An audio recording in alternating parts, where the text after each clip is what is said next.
അവിടെ പോയി ഞാൻ പഠിപ്പിച്ചിട്ടാണ് നമുക്ക് സ്റ്റേറ്റിൽ ഫസ്റ്റ് കിട്ടിയത്. എന്നാണ് ചെറവല് 2 കാല് 1 ചന്തി. അതാണ് ഞാൻ ശശികല ഒരു പിന്നേരുമെന്ന് എനിക്കായിട്ട് ഫിലിം ഇല്ലായിരിക്കും, അതായിരിക്കും എന്നെ വേണ്ടെന്ന് വെച്ചത്. കുഞ്ചക്കമുതലാളി ഒരു കാര്യമുണ്ട്, അത് വലിയവനായാലും ചെറിയവനായാലും 2 കൈ നീട്ടി വേണം മേടിക്കാൻ. അത് ഈ പറയുന്ന ഏതവനാണെങ്കിലും വലിയവനായാലും ചെറിയവനായാലും. അപ്പൊ ഞാനിത് 1 കൈ മാത്രം നീട്ടി. നാളെ നീ നിലമ്പൂർ വരണ്ടോ? ഞാൻ ചതന്ന സാറേ നാളെ നിലമ്പൂർ എത്തണം, രാവിലെ വരണമെന്ന് കുഞ്ചക്കമുതലാളി പറഞ്ഞല്ലോ. അന്റെ പ്രോഗ്രാം കണ്ട് നന്നായിരിക്കുന്നു, അതിനെക്കൊള്ള ഒരക്ഷരം. അപ്പൊ എനിക്കൊരു താല്പര്യം ഉണ്ടായിരുന്നു, അമ്മയുടെ മോനെ തന്നെ ഇടണം എന്ന്. പക്ഷെ നമുക്ക് ട്രാൻസ്പോർട്ട് ബസ്സിൽ കയറുമ്പോൾ ഉള്ള ബുദ്ധിമുട്ട്, യാത്ര ചെയ്യുമ്പോൾ ഈ ഫുട്പാത്ത് ഉണ്ട്, സ്റ്റെപ്പ് ഉണ്ടല്ലോ കയറാൻ, അത് നമുക്ക് കയറാനുള്ള ഇപ്പം ബുദ്ധിമുട്ടാണ്. കഥയുടെ പ്ലാൻ ചെയ്യുമ്പോൾ 2 പ്രാവശ്യം അമ്മയുടെ വീട്ടിൽ ഞാൻ പോയതാണ്. പക്ഷെ ഇന്ന് ശിക്ഷയുടെ ലെവലിൽ മാറി നിൽക്കുക. അപ്പം ഞാൻ ചെല്ലുമ്പോൾ എങ്ങനെ പ്രതികരണം ഉണ്ടാകുമെന്ന് എനിക്കൊരു ഭയം. ഹായ് ഹലോ നമസ്കാരം. ഉയരത്തിലല്ല പെർഫോമൻസിലാണ് കാര്യം എന്ന് തെളിയിച്ച ആലപ്പുഴയുടെ പൊന്നോമനയായ മലയാളികളുടെ പ്രിയപ്പെട്ട ആലപ്പി സുദർശൻ ചേട്ടനാണ് എന്റെ കൂടെയുള്ളത്. ചേട്ടാ നമസ്കാരം. നമസ്കാരം. എങ്ങനെ പോകുന്നു, ലൈഫൊക്കെ എങ്ങനെ പോകുന്നു? കുഴപ്പമില്ല, മുന്നോട്ട് പോകുന്നു, കുഴപ്പമില്ല. പിന്നെ എന്താ പറയുന്ന, നമുക്ക് കുഴപ്പമില്ല എന്ന് പറയുമ്പോൾ മറ്റേ ബാങ്ക് ബാലൻസ് ഉണ്ടെന്നല്ല ഞാൻ പറഞ്ഞതിൻ്റെ അർത്ഥം. നമുക്ക് ജീവിച്ചു പോകാനുള്ള ചുറ്റുപാട് കാര്യങ്ങളൊക്കെ ഉണ്ട്, അങ്ങനെ ഇരിക്കുന്നു. ഇതൊരു വാടക വീടാണല്ലേ? ഇപ്പോഴും ഞാൻ വാടകയ്ക്കാണ് താമസിക്കുന്നത്. എന്ന് വെച്ചാൽ ഇത്ര വർഷമായിട്ട് ചേട്ടൻ ഒന്നും ഉണ്ടാക്കിയില്ലേ എന്ന് ചോദിക്കാം. കുട്ടികളുടെ വിദ്യാഭ്യാസം, അവരുടെ വിവാഹം, ഇതെല്ലാം കൂടെ കഴിഞ്ഞാലും അറിയാമല്ലോ. പിന്നെ 2 പെൺകുട്ടികളുടെ വിവാഹവും പിന്നെ 3 പിള്ളേരുടെ വിദ്യാഭ്യാസവും. അപ്പൊ 2 പെൺകുട്ടി 1 ആൺകുട്ടിയാണ്. അപ്പൊ അവരുടെ വിദ്യാഭ്യാസം അവരുടെ വിവാഹമൊക്കെ വരുമ്പോൾ നമ്മൾ സാമ്പത്തികമായിട്ട് കുറച്ച് ടൈറ്റ് ഉണ്ടാവല്ലോ. അങ്ങനെ ആയിട്ടുള്ള ഇനി എവിടെയെങ്കിലും ഒന്ന് പഠിക്കണം എന്നുള്ള ആഗ്രഹമുണ്ട്. പിന്നെ 1971 ചേട്ടൻ ഈ കലാരംഗത്തേക്ക് വരുന്നത്. ആ പ്രായം ഞാൻ ചോദിക്കുന്നില്ല, പ്രായം കണക്കൂട്ടിച്ചോ. കാര്യം ഞാൻ 71-ലാണ്, അത് മിക്കടത്തും പറഞ്ഞിട്ടുള്ള കാര്യമാണ്. 71-ലാണ് ഞാൻ കലാരംഗത്തേക്ക് ചുവട് വെച്ചത്. കാര്യം കലാരംഗത്തേക്ക് വന്നതിന്റെ പിന്നിലൊരു കഥ കൂടെ ഉണ്ട്. കഥയെന്നത് മറ്റൊന്നുമല്ല, ഞാൻ വിദ്യാഭ്യാസം കാലത്ത് തന്നെ 69, 68 സ്കൂൾ തലത്തിലൊക്കെ പഠിച്ചിട്ടുണ്ടെങ്കിൽ എനിക്ക് കലയായിട്ട് ചെറിയ താല്പര്യമൊക്കെ ഉണ്ടായിരുന്നു. കൊച്ചു കൊച്ചു നാടകമൊന്നും എഴുതുമായിരുന്നു. ഇപ്പോഴും കൊച്ചു കൊച്ചു കാര്യങ്ങളൊക്കെ ചെയ്യുന്നുണ്ട്. ഇപ്പൊ ഞാൻ 71 പ്രൊഫഷണലായിട്ട് സത്യത്തിൽ നടന്ന 71, 72-ലാണ്. അപ്പൊ ആ 71-ലെന്ന് പറയുമ്പോൾ ഞാൻ സ്കൂൾ തലത്തിൽ നിന്ന് ഇറങ്ങി വന്നപ്പോൾ എനിക്ക് ഉദയ സ്റ്റുഡിയോ കുഞ്ചാക്കളുടെ ഒരു പടത്തിൻ്റെ അവസരം വന്നു. അതായത് ദുർഗ എന്ന് പറഞ്ഞൊരു പഴയ പടമാണ്. അന്ന് ബ്ലാക്ക് ആൻഡ് വൈറ്റ് ഒക്കെ ആണല്ലോ. ആ സമയത്ത് എനിക്കൊരു വന്നു, ഞാൻ ഉദയ സ്റ്റുഡിയോ ചെന്നു. കുഞ്ചാക്കോ മുതലാളി എന്നെ കണ്ട് ഭയങ്കര ഇഷ്ടം തോന്നി. അപ്പോൾ ഷാരൂഖ് ചേട്ടൻ അന്ന് പുള്ളിയാണ് കഥ എഴുതി കൊടുക്കുന്നത്. എന്നിട്ട് പറഞ്ഞു, നമുക്ക് സുദർശനൊരു വേഷം കൊടുക്കാം, അത് ഇന്ന കഥാപാത്രത്തിന് കൊടുക്കാം, വിജയമലയുടെ മോഹനായിട്ടാണ് ചെയ്യാമെന്ന് പറഞ്ഞ് എല്ലാം പറഞ്ഞ് കുഞ്ചാക്കോ മുതലാളി അന്ന് ഒരു 5 രൂപ എനിക്ക് കഴിഞ്ഞിട്ട് തന്നപ്പോൾ കുഞ്ചാക്കോ മുതലാളി ഒരു കാര്യമുണ്ട്, അത് വലിയവനായാലും ചെറിയവനായാലും 2 കൈ നീട്ടി വേണം മേടിക്കാൻ. അത് ഈ പറയുന്ന ഏതവനാണെങ്കിലും വലിയവനായാലും ചെറിയവനായാലും. അപ്പം ഞാനിത് 1 കൈ മാത്രം നീട്ടി, വലത്തെ കൈ നീട്ടിയാണോ ഇപ്പം കഴിവുള്ളതാണ് നീട്ടാ 2 കൈ. അങ്ങനെ 2 കൈ നീട്ടിയാണ് 5 രൂപ അന്ന് 5 രൂപയാണ് അന്ന് എനിക്ക് തന്നത്. ഞാൻ സന്തോഷം കൊണ്ടങ്ങ് തുള്ളിച്ചാടി. കാര്യം എന്ന് വെച്ചാൽ അന്നൊക്കെ ഒരു സിനിമയിൽ കയറുക എന്ന് പറയുന്നത് മഹാഭാഗ്യമാണ്. ഇപ്പോഴത്തെ കണക്കല്ലല്ലോ ഒന്നൊരു സിനിമയിൽ കയറുക. കാര്യം അന്ന് നസീറിനാണെങ്കിലും സത്യനാണെങ്കിലും സത്യസാറിനാണെങ്കിലും നമ്മൾ ദൈവത്തെ പോലെ കാണുന്ന അന്നത്തെ കാര്യം അവരെയൊക്കെ നേരിൽ കാണുക, അല്ലെ പറഞ്ഞറിയിക്കാൻ വയ്യാത്ത ഞാനൊരു സിനിമയിലായിട്ടാണെന്ന് എനിക്ക് പറഞ്ഞറിയിക്കാൻ വയറ്റ് സ്വന്തം. അപ്പം എന്നോട് കുഞ്ചാക്കോ മുതലാളി പറഞ്ഞേ, ഇത്രാം തീയതി നിലമ്പൂരാ ഷൂട്ടിങ്, നീ വരണം, കൃത്യമായിട്ട് ഇവിടെ സ്റ്റുഡിയോ വരണം, ഇവിടുന്ന് എല്ലാവരും പോകുന്നത്. ഞാൻ അതിൻ്റെ തലേന്ന് ഉദയ സ്റ്റുഡിയോ വരാമെന്നു. കാര്യം നാളെ പോകണ്ടല്ലേ. അപ്പം തലേന്ന് എന്നൊന്നാള് ഇപ്പം ഷാരംഗവാണി സാർ എന്നെ വിളിച്ച് പുള്ളിയുടെ മുറിയിൽ കൊണ്ടുപോയി അവിടെ ഇരുന്ന് കാര്യങ്ങൾ സംബന്ധിച്ച്. ഇപ്പോൾ എല്ലാം കുഞ്ചാക്കോ മുതലാളിയെ കാണാൻ ഒരു കാരണവശാലും ഷാരംഗവാണി സാർ അനുവദിക്കുന്നില്ല. അതിൻ്റെ കാര്യം എന്താണെന്ന് ഇന്നും എനിക്കറിയില്ല. എന്താണ് എന്നെ അങ്ങനെ പുള്ളി മാറ്റിക്കളഞ്ഞെന്നറിയില്ല. ലാസ്റ്റ് എന്നോട് പറഞ്ഞ്, എടാ നാളെ നീ നിലമ്പൂർ വരണ്ട. ഞാൻ ചതന്ന സാറേ നാളെ നിലമ്പൂർ എത്തണം, രാവിലെ വരണമെന്ന് കുഞ്ചാക്കോ മുതലാളി പറഞ്ഞല്ലോ. അതെ, മാത്രമല്ല നിന്നെ കൂടുതലും വരണ്ട എന്ന് പറയാൻ കാര്യം ഫിലിം തികയത്തില്ല. അപ്പം ഞാനന്ന് എൻ്റെ ചുറ്റുപാടിലേക്ക് ഞാൻ വിചാരിച്ച് ചിലപ്പോൾ ഈ അഭിനയിക്കാൻ വരുന്നവർക്കുള്ള ഫിലിമേ ഉള്ളായിരിക്കും, എനിക്ക് അഡീഷണൽ ഫിലിം വേണമായിരിക്കും. അന്നത്തെ കാലത്ത് ഞാൻ ചിന്തിച്ചതാ, എനിക്കായിട്ട് ഫിലിം ഇല്ലായിരിക്കും, അതായിരിക്കും എന്നെ വേണ്ടെന്ന് വെച്ച്, അതുകൊണ്ട് നീ വേണ്ടത്. അപ്പം അന്ന് വേറെ ആയിരുന്നു, ബ്ലാക്ക് ആൻഡ് വൈറ്റ് ആണെങ്കിലും ഒരടി ഫിലിമിന് 85 രൂപ മറ്റിയാണ്, അന്ന് ഫിലിമാണല്ലോ. അപ്പം ഒരു പുതിയൊരു ആർട്ടിസ്റ്റ് അല്ലെ ഒരാളെന്ന് വെച്ചാൽ ഫിലിം വേസ്റ്റ് ആകുമെന്നുള്ള പേടിയാണ് എന്തോ. ഏതായാലും എന്നെ മുതലാളി കാണിച്ചില്ല, കൊച്ചു മുതലാളി എന്നെ കാണിച്ചില്ല, ഞാൻ കണ്ടില്ല. വളരെ നിരാശരായിട്ട് ഞാൻ അവിടുന്ന് ഒരുപാട് ദുഃഖത്തോടു കൂടി തന്നെ വന്നു. പിന്നെ ഷൂട്ടിങ് കഴിഞ്ഞ് നിലമ്പൂരത്തെ ഷൂട്ടിങ് കഴിഞ്ഞ് ഇവർ വന്നു, ബാക്കി ഭാഗം ഇവിടെ ചെയ്യുന്നത്. അപ്പം അന്ന് ഞാൻ ഉദയ സ്റ്റുഡിയോ ചെന്നു. അപ്പോഴും മുതലാളിയെ കാണാൻ പറ്റില്ല, കാണിക്കുന്നില്ല. അന്ന് ഷാരുമാണി ചേട്ടൻ പറഞ്ഞേ, ഇപ്പം സർക്കസ് കാണാനായിട്ട് കുറേ പേരിരിക്കുന്നുണ്ട്, ഗാലറി. അതിൻ്റെ പറഞ്ഞ് നീ അവിടെ കയറി ഇരുന്നോളാൻ പറഞ്ഞു. ഞാൻ ഗാലറി കയറിയിരുന്നു. കാര്യം അയ്യോ ഒരാഗ്രഹമല്ലേ, സത്യത്തിൽ സിനിമ ഗാലറിയിൽ ഞാൻ ഇരിപ്പുണ്ട്, അത് പറ്റുന്നത്. അങ്ങനെയാണ് അത് കഴിഞ്ഞെല്ലാം കഴിഞ്ഞ് പോകുന്നത്. പക്ഷെ അന്ന് മാത്യു പ്ലാത്തോട്ടെന്ന് പറഞ്ഞ് പൊക്കം കുറഞ്ഞ ഒരാളുണ്ട്, മാത്യു പ്ലാ, അവനായിരുന്നു അതിനകത്ത് സർക്കസിനകത്തുണ്ടായിരുന്നു. അപ്പം സർക്കസ് താരങ്ങളുടെ ഒരു കഥയായിരുന്നു. അപ്പം അന്ന് നസീർ സാറ് പരിചയപ്പെട്ടതാണ്, വിൻസെൻ്റ്, ഇവരൊക്കെ അന്ന് ഞാൻ പരിചയപ്പെട്ടതാണ്. അത് ഞാൻ എൻ്റെ ചലച്ചിത്രം എന്ന സിനിമയിൽ, ഞാൻ നായനായിട്ട് അഭിനയിച്ച സിനിമയിൽ ആ സബ്ജക്റ്റ്, ആ കഥ തന്നെ എൻ്റെ ജീവിത കഥയാണ് ചലച്ചിത്രം എന്ന് പറയുന്ന സിനിമ. അതെങ്ങനെ ഗഫൂറിന് ഡയറക്ടർ ഗഫൂർ ഭായി ഏലിയസ് ആയിരുന്നു, പുള്ളി എന്നെ വിളിച്ചു, സ്ക്രിപ്റ്റ് വായിച്ചോണ്ട് ഞാൻ ചോദിച്ചു, ഇതെൻ്റെ അനുഭവതയാണല്ലോ, ഇതെങ്ങനെ ഗഫൂറിന് അറിയാം? ഞാൻ ഗഫൂറിന് ഇല്ലാട്ടാ, എനിക്കങ്ങനെ ഒന്നും എഴുതണമെന്ന് തോന്നി, എങ്ങനെ എഴുതി അത് തന്നെ ചേട്ടൻ ഞാൻ വിളിച്ചെന്നു. പക്ഷെ അത് സത്യമാണ്, ആ ചലച്ചിത്രം എന്ന സിനിമയിൽ എൻ്റെ അനുഭവങ്ങൾ തന്നെയാണ്. അപ്പോൾ നസീർ സാറിനെ കണ്ടതും നസീർ എന്നോട് ചോദിച്ചാൽ എന്ത് ചെയ്യുന്നത്, ഞാൻ പറഞ്ഞു ഇപ്പം പഠിക്കുകയാണ്, 10ാം ക്ലാസ്സിലാണ്, എന്നാൽ തുറന്ന് പഠിക്കുക, അതൊക്കെ കഴിഞ്ഞിട്ട് സിനിമയെ പറ്റി ഞാൻ അങ്ങനെ വിൻസെൻറ്റും അതൊക്കെ തന്നെ പറഞ്ഞു വിട്ടു. പക്ഷെ എന്തെങ്കിലും എൻ്റെ മനസ്സിൽ സിനിമ എന്നുള്ളൊരു, അങ്ങനെ പല പിന്നെ സിനിമയ്ക്കും വീട്ടുകാരെ കണ്ണുവെട്ടിച്ചൊക്കെ പോയിട്ടുണ്ട്, സിനിമ കയറിയിട്ട് പിന്നെ കാണാനായിട്ട് പോയിട്ടുണ്ട്. അങ്ങനെയെല്ലാം കഴിഞ്ഞ് ഒരുപാട് നിരാശ. എവിടെ ഷൂട്ടിംഗ് ഉണ്ടെങ്കിലും ഞാൻ പോകും, എന്തെങ്കിലും ഒരു വേഷം എനിക്ക് പറ്റിയില്ല. പക്ഷെ അപ്പോഴൊക്കെ ഈ മാറ്റിപ്ലോട്ട് എന്ന് പറയുന്നത് സാധനം ഒന്ന് കയറി വരുന്നൊരു ടൈമാണ്.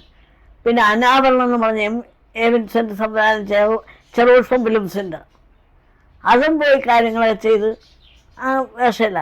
അങ്ങനെ ഒരുപാട് സങ്കടം ഒരുപാട് അലന്നു. കാര്യം ഒരുപാട് ചാൻസ് ഇറക്കി ഞാൻ നടന്നു. അങ്ങനെ ലാസ്റ്റ് ഞാൻ ഈ പിന്നെ സിനിമയുടെ ആ മോഹം വിട്ടില്ല, എങ്കിലും അതുമായിട്ട് തന്നെ നടന്നെങ്കിലും പതുക്കെ ആസ്യകലാപ്രകടനം പറഞ്ഞ് അന്ന് ഉണ്ടായിരുന്നു. എന്നാണ് മിമിക്രി ആയത്.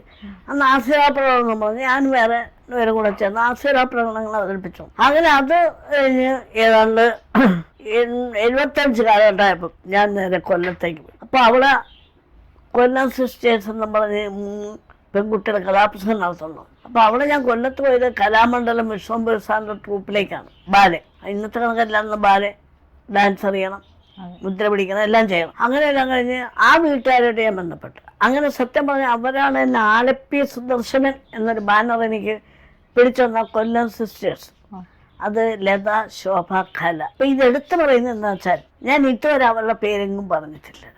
ഇത്രയും വർഷം പല ഇൻ്റർവ്യൂവും കാര്യങ്ങളും വന്നിട്ട് എൻ്റെ ഈ ഒരു സ്റ്റെപ്പായി മാറ്റങ്ങളിൽ ഇവരുടെ കാര്യം ഒരിക്കലും പറഞ്ഞു. പക്ഷേ എന്നെ അവരാണ് വളർത്തിയതും അവരുടെ വീട്ടിൽ നിന്നാണ് ഞാൻ പഠിക്കാനെല്ലാം മറ്റേ കലാപരമായിട്ട് അത് കലാകാരന്മാരുടെ ഒരു കുടുംബമാണ്, സഹോദരിമാരെല്ലാം.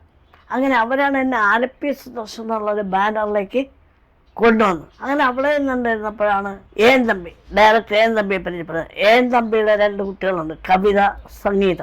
അവർ ഡാൻസ് പഠിപ്പിക്കാനായിട്ട് തന്നെ കലാമണ്ഡലം വിശ്വംഭർ സാർ ഏർപ്പാട് ചെയ്തു. അപ്പം അന്ന് സാറിന് പിന്നെ എന്താ പാദസരം എന്ന് പറയുന്ന സിനിമ കഴിഞ്ഞിരിക്കുകയാണ്. പാദസരം, അതായത് TG രവി ആദ്യമായിട്ട് പ്രൊഡ്യൂസ് ചെയ്യുന്നൊരു പടം.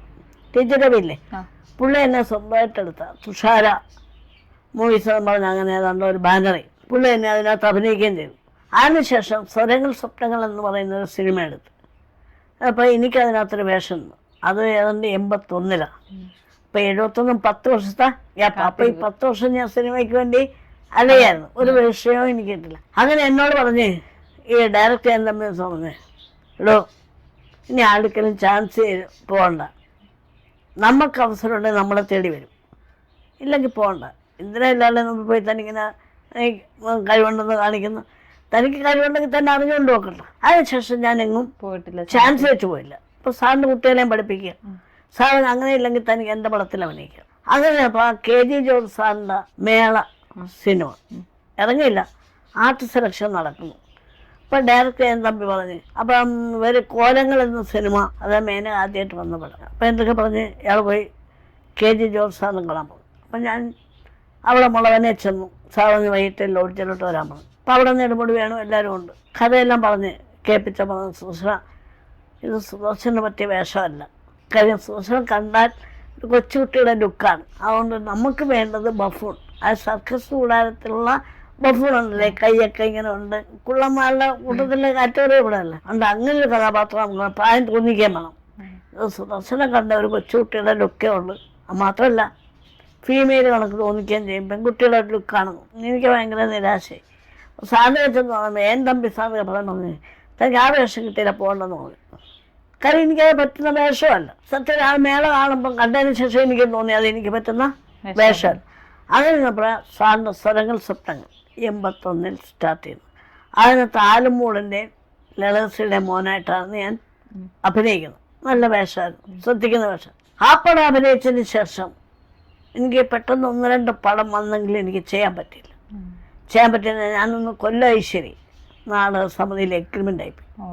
കാര്യം സായികുമാർ, GK പിള്ള, പിന്നെ കൊച്ചു പ്രേമൻ്റെ ഭാര്യ ഗിരിജ, സായിയുടെ ഭാര്യ പ്രസന്ന, അപ്പം ഇവരൊക്കെ ആയിട്ടുള്ളൊരു നാടകമായിരുന്നു. അപ്പോൾ അത് സ്വർണ്ണം വിളയുന്ന മണ്ണെന്ന് പറയും.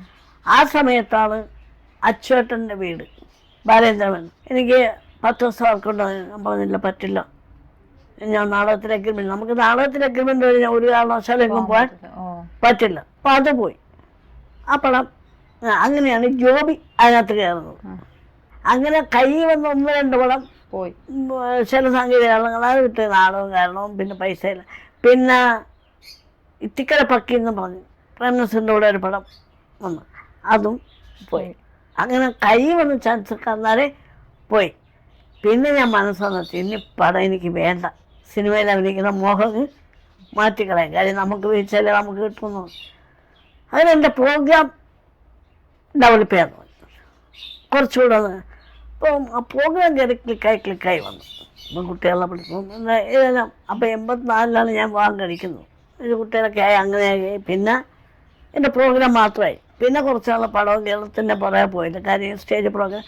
അങ്ങനെ ഏറ്റവും കൂടുതൽ വയറുള്ളതുണ്ടല്ലോ കാക്കയാക്കി കൂടെ ഇവിടെ ശശിയിലെ അത് ഞാൻ സത്യത്തിൽ 78-ലാണ് ആ സ്കിറ്റ് ഇറക്കുന്നത്. ഇന്നത് വയറലായി. കാര്യം ഇപ്പൊ എവിടെ ചെന്നാലും ശശിയിലൊരു പിന്നെ ഇന്ന് ഒരുപാട് പേരത് എന്താ എല്ലാം ചെയ്യുന്നുണ്ട് ഒരുപാട്. അതിലെനിക്ക് സന്തോഷമുണ്ട്. കാര്യം ഇപ്പോഴും ആ സ്കിറ്റുകൾ ജനം ഏറ്റെടുത്തുള്ളൂ. ചില രക്ഷാർത്ഥകൾ എന്നോട് പറയും, കൊച്ചിന് ആഹാരം കഴിക്കണമെന്നുണ്ടെങ്കിൽ ഇത് കാണിച്ചാൽ മതി. അപ്പൊ ഒരു അതിൻ്റെ അകത്ത് നുള്ളുന്നതും കരയുന്നതും ഇതിനകത്ത് വേറൊരു കോമഡി എന്ന് പറയുന്നത്, എൻ്റെ ഏജ് ഞാൻ പറയുന്നില്ല, ഇപ്പൊ കണക്കൂട്ടിയെടുക്കാവുന്ന കാര്യമുള്ളൂ. 71 ഈ ഫീൽഡിൽ വന്നാൽ ഇപ്പോഴും ഫീൽഡിൽ നിൽക്കുന്നല്ലോ. ഞാൻ കുഞ്ഞുങ്ങളുടെ വേഷമാണ് ഏറ്റവും കൂടുതൽ ചെയ്യുന്നത്. കുഞ്ഞുങ്ങളുടെ മനസ്സാണ് മനസ്സായിരിക്കും. എന്നാലും കുഞ്ഞുങ്ങളായിട്ടാണ് ഞാൻ ഭയങ്കര എന്തായി പോകുന്നത്. കുഞ്ഞുങ്ങളുടെ ആണായിട്ട് ഇപ്പോഴും ചെയ്യും ഇപ്പോഴും. പക്ഷേ ഞാൻ എപ്പോഴും പറയും ചാനലിൽ ചെയ്യുമ്പോൾ എന്നെ ഈ വേഷം ഒന്ന് മാറ്റി. പക്ഷെ അവരോട് ജനങ്ങൾക്ക് ഇഷ്ടം ഇതാണ്, കൊച്ചുകുട്ടികളെ മതി. അപ്പൊ എന്റെ വേറെ എനിക്ക് ഇഷ്ടമല്ല കരച്ചിലിന്റെ ഒരു ഭംഗി. കാര്യം ഞങ്ങളുടെ അമ്മാക്ക് സകളല്ലേ, മായി ഏഷ്യാറ്റും കൂടെ ഒരു അവാർഡ് നൈറ്റ് ഉണ്ടായിരുന്നു. അപ്പൊ അതിന് എന്നെ വിളിച്ചാണ് ഞാൻ പോയിരുന്നത്. പക്ഷെ അവിടെയും ചെയ്തെന്താ പെൺകുട്ടിയുടെ വേഷം. അതിന്റെ ഫോട്ടോ ഞാൻ പറഞ്ഞു ഇതാണ് എനിക്ക് അത് മതി, പെൺകുട്ടിയുടെ വേഷം മതി. കാര്യം അവരെ ഇഷ്ടപ്പെടുന്നതാണ്. അമ്പാടിക്കുട്ടൻ അത് പ്രദേശി വന്ന. അപ്പൊ അവർക്കൊക്കെ അതും മതി. പക്ഷെ ഇവിടെ വൈഫിനെ ഞാൻ കൊച്ചുകുട്ടികൾ ചെയ്യുന്ന കാണുമ്പോഴേ ഇഷ്ടമല്ല. നിങ്ങൾ ഇതെങ്കിലും കൊണ്ട് നിർത്തി. ഞാൻ പറഞ്ഞു ജനങ്ങൾക്ക് അത് മതി, ഞാനും ചെയ്യും.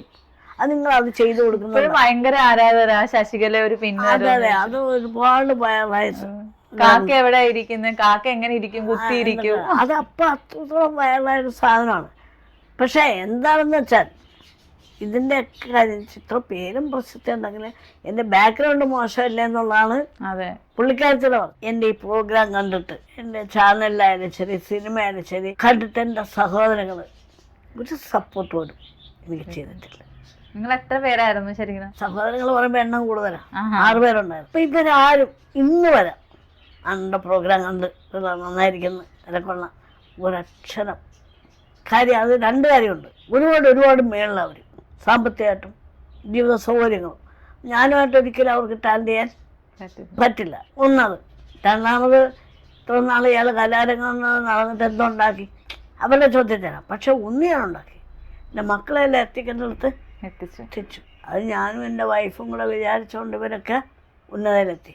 പക്ഷെ എൻ്റെ കഥ മാതിരിയാണ് എൻ്റെ ജീവിതം. കുട്ടികളുടെ എല്ലാ മാനറിസങ്ങളെ ഒപ്പിയെടുക്കാൻ അസാധാരണമായ കഴിവുള്ളതുകൊണ്ടായിരിക്കും ചേട്ടൻ ഇങ്ങനെയുള്ള വേഷങ്ങൾ. അതേ കാര്യമല്ലേ, ഞാൻ കൂടുതൽ കുട്ടികളായിട്ടാണ്. അതെ, ഇപ്പം അതായത് ഒരു 5 വയസ്സ് താഴെയുള്ള കുട്ടികൾ, എനിക്ക് ഇവരുടെ സംഭാഷണം കേൾക്കാൻ ഭയങ്കര ഇഷ്ടമാണ്. പക്ഷെ ആരും അങ്ങനെ കുട്ടികളെ ഇത്രയ്ക്ക് അടുത്ത ഇടപെടണമെന്ന് എനിക്ക് തോന്നുന്നില്ല. നമ്മൾ കുറച്ച് കാര്യങ്ങൾ സംസാരിച്ചിരിക്കുന്നു, നമ്മൾ മുതിർന്നവർ കാര്യം സംസാരിക്കാൻ.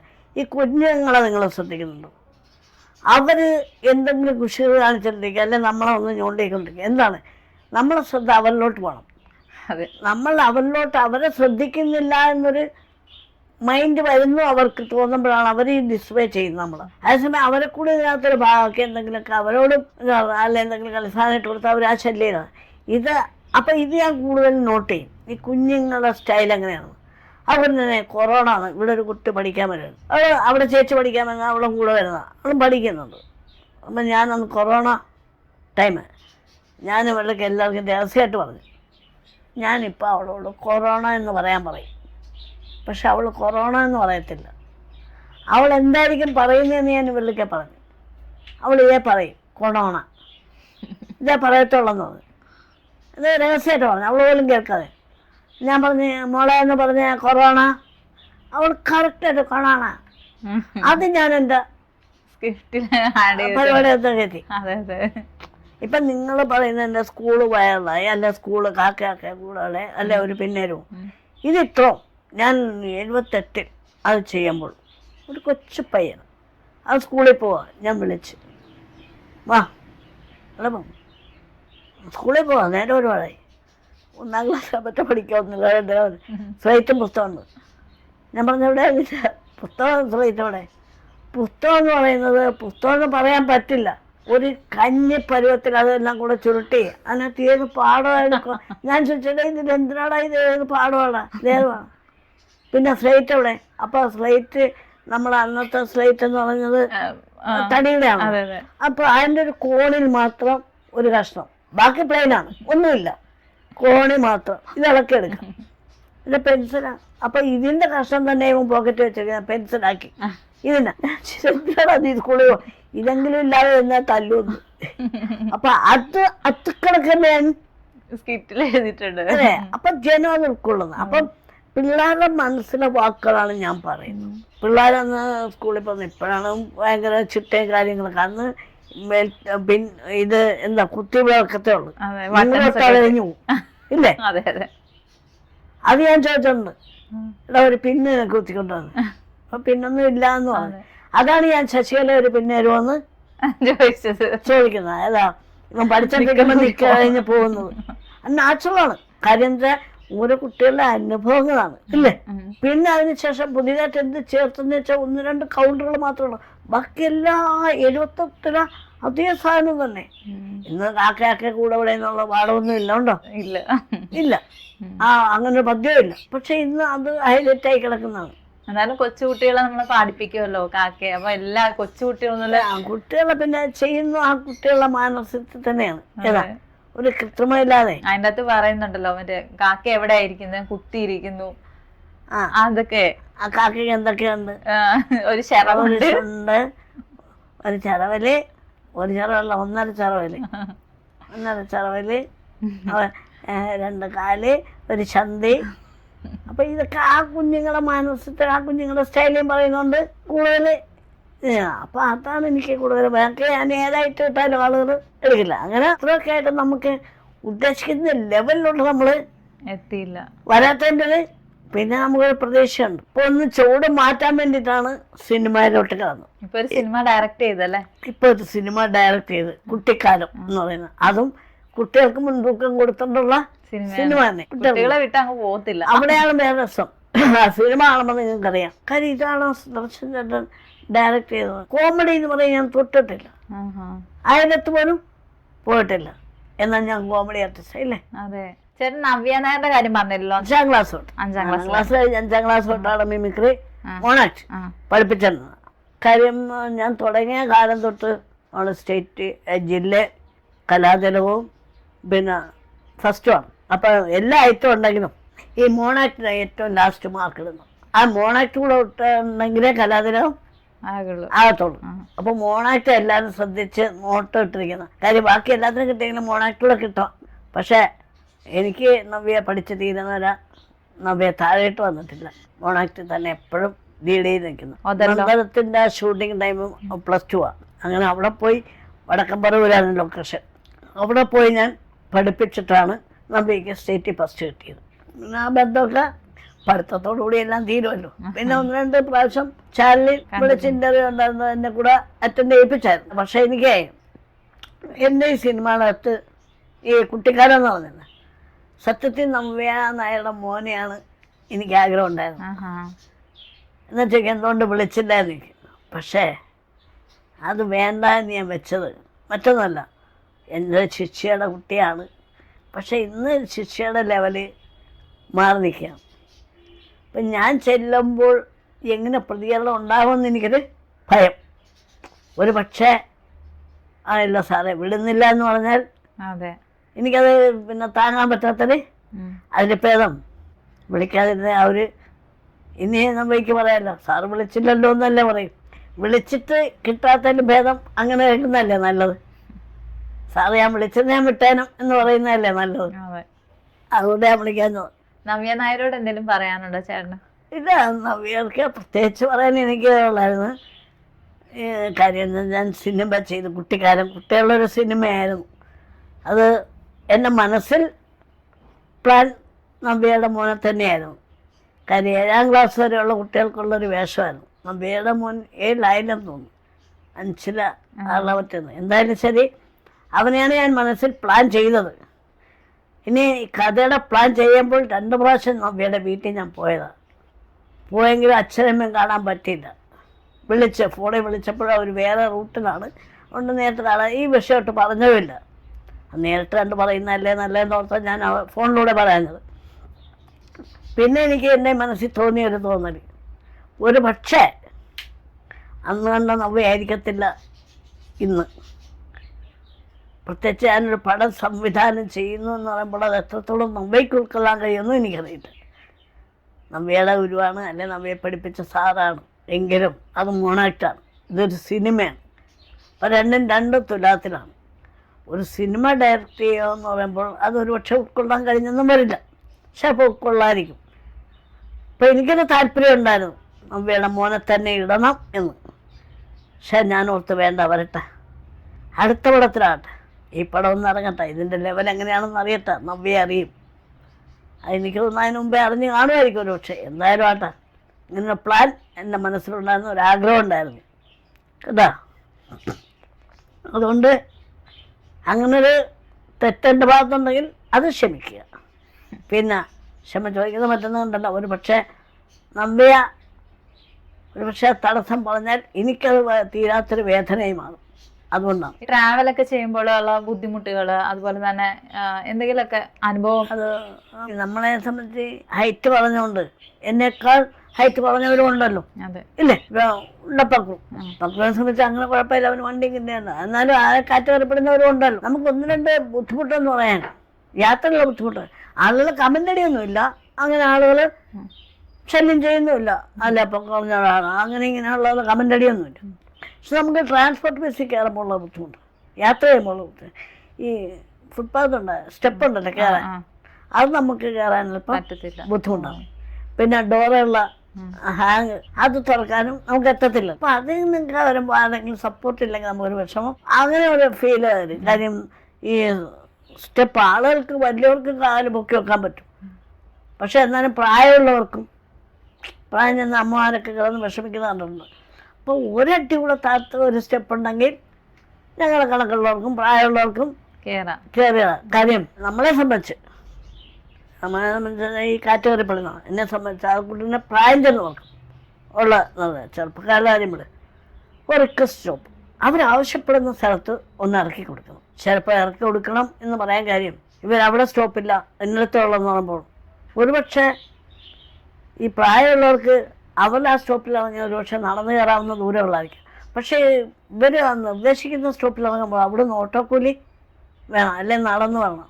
അപ്പോൾ പ്രായമുള്ളവർക്ക് സംബന്ധിച്ച് അത് ബുദ്ധിമുട്ടാണ്. ചിലപ്പോൾ 5 പൈസ കയ്യിലില്ലാത്തവരായിരിക്കും, വണ്ടിക്കൂലി മാത്രം സംഘടിപ്പിച്ചുകൊണ്ട് വരുന്നവരായിരിക്കും. കഴിഞ്ഞ ദിവസം എനിക്കൊരു അനുഭവം ഉണ്ടായി. കാര്യം ഞാൻ കായംകുളം ബസ് ഇവിടുന്ന് ST കോളേജിൻ്റെ അവിടുന്ന് കയറി. കായംകുളം ബസ്സാണ്, പാസ്റ്റാണ്. ആ പാസ്റ്റ് ഓർഡിനറി പാസ് എന്ന് പറയും. കാര്യം ഓർഡിനറി പാസ് എന്ന് പറയുന്നിടത്ത് നമുക്ക് ആവശ്യമുള്ളിടത്തൊക്കെ നിർത്തി പോകുന്ന അതിന് പ്രത്യേക ഒരു സ്റ്റോപ്പ് എന്ന് പറയുന്നേ ഇല്ല. അപ്പം ഞാൻ ഇവിടുന്ന് കയറിയപ്പം നമ്മൾ അരിപ്പാടിന് ഇപ്പം മാധവ ജംഗ്ഷൻ എന്ന് പറയുന്ന സ്ഥലമുണ്ട്. വലിയ സ്റ്റോപ്പുള്ള എല്ലാ ബസ്സിനും അവിടെ സ്റ്റോപ്പുള്ള പാസ്റ്റ് ആയാലും ഒരുമാതിരിപ്പെട്ട എല്ലാ റിക്വസ്റ്റ് സ്റ്റോപ്പാണ്, ഇവിടെ നിർത്തി കൊടുക്കാം. അപ്പം ഞാൻ കയറുന്ന സ്ഥലം ഒരു മാധവ ജംഗ്ഷൻ, അത് അവിടെ സ്റ്റോപ്പില്ല, അവിടെ നിർത്താൻ പറ്റില്ല, ഹരിപ്പാട് വേണം. നമ്മൾ സാറേ അത് ബുദ്ധിമുട്ടാണ്, എനിക്ക് അവിടെ ഇറങ്ങാൻ പറ്റത്തില്ല, അല്ല ഇയാൾ വേറെ ഷട്ടിലേമാണ്. നമ്മളെന്തിനാ ഈ പാസ്റ്റിൽ പോകുന്ന 1 മിനിറ്റ് നേരത്തെ എല്ലാം പറ്റുമെങ്കിൽ അല്ല പിന്നെ അയാൾ പറയുന്ന ഷട്ടിലേ വേണം, നമുക്കറിഞ്ഞൂടാ ഷട്ടിലിൽ പോകാൻ. അപ്പം നമ്മൾ ഷട്ടിൽ പ്രതീക്ഷിക്കാത്ത എന്താ, അതിനേക്കാൾ 1 മിനിറ്റെങ്കിലും നേരത്തെ ചെല്ലാം, നമ്മുടെ ആവശ്യം നടക്കുമെന്ന് ഓർത്താണ്. പക്ഷേ ബസ്സിൽ 1-2 യാത്രക്കാർ വന്നു, പുള്ളിക്ക് അവിടെ ഇറങ്ങാൻ വേണ്ടിയിട്ടില്ല, എന്തെങ്കിലും അത്യാവശ്യം ഉള്ളതുകൊണ്ടല്ലേ സാറേ അവിടെ അത് അവിടെ ഒന്നും പറ്റത്തില്ല, മറ്റാൾ മറിച്ചാൽ അവരൊന്നും ആക്കാതെ ഞാൻ പറഞ്ഞ് വിട്ടേരെ, എനിക്ക് വേണ്ടി നിങ്ങൾ വഴക്കിടണ്ട. കാര്യം നമ്മളെ കണക്കുള്ളവർക്ക് നിർദ്ദേശിക്കുന്ന സ്റ്റോപ്പിൽ നിർത്തി കൊടുക്കണമെന്ന് മന്ത്രി പറഞ്ഞിട്ടുള്ളതാണ്. അതായത് വികലാംഗർക്കും അംഗവൈകല്യമുള്ളവർക്ക് അല്ലെങ്കിൽ ഇതിങ്ങൾക്കുള്ളവർക്കൊക്കെ അവരാവശ്യപ്പെടുന്നിടത്ത് നിർത്തി കൊടുക്കണമെന്നുണ്ട്, നിർത്തിയും കയറ്റം വേണമെന്നുള്ളത്. അവസാനം പുള്ളി എന്നെ അരിപ്പാട് ബസ് സ്റ്റാൻഡിൽ തന്നെ കൊണ്ടിറക്കി. അരിപ്പാട് ബസ് സ്റ്റാൻഡിൽ നിന്ന് ഞാൻ മാധവ ജംഗ്ഷൻ വേണമെന്നുണ്ടെങ്കിൽ 50-60 രൂപ കൊടുക്കണം. ആ പൈസ ഇല്ലെങ്കിൽ ഞാൻ എന്ത് ചെയ്യും, അവിടുന്ന് അവിടം വരെ നടക്കണം. അപ്പം അങ്ങനൊരു കാര്യം നിർബന്ധമായിട്ടും ഇത് കേൾക്കുന്ന ഉത്തരവാദിത്തപ്പെട്ടവരുണ്ടെങ്കിൽ അവരുടെ ശ്രദ്ധപ്പെട്ടേ നല്ലത്. ഇത്രയും നേരം വിലപ്പെട്ട സമയം നമുക്ക് വേണ്ടി സ്പെൻഡ് ചെയ്ത നമ്മുടെ സുദർശൻ ചേട്ടന് ഒരുപാട് നന്ദി. അതുപോലെ തന്നെ ഒരുപാട് സങ്കടങ്ങളിലൂടെയും വിഷമതകളിലൂടെയൊക്കെ കടന്നു വന്ന ഒരാളാണ്. കലാപരമായിട്ടും പക്ഷെ ഒന്നും നേടാൻ പറ്റിയില്ല എന്ന ഒരു സങ്കടവും ഒന്നും ആ ചേട്ടനില്ല. പക്ഷെ എന്നാലും ഇനി അവസരങ്ങൾ കൂടുതലുണ്ടാകട്ടെ. കൊച്ചുകുട്ടികളുടെ മാത്രമല്ല വലിയ റോളുകളും വലിയ ക്യാരക്ടർ റോളുകളും ഒക്കെ ചെയ്യാൻ ചേട്ടന് ഈശ്വരൻ അനുവദിക്കട്ടെ എന്ന് ആത്മാർത്ഥമായിട്ട് തന്നെ പ്രാർത്ഥിച്ചുകൊണ്ട് താങ്ക് യു ചേട്ടാ. നമസ്കാരം.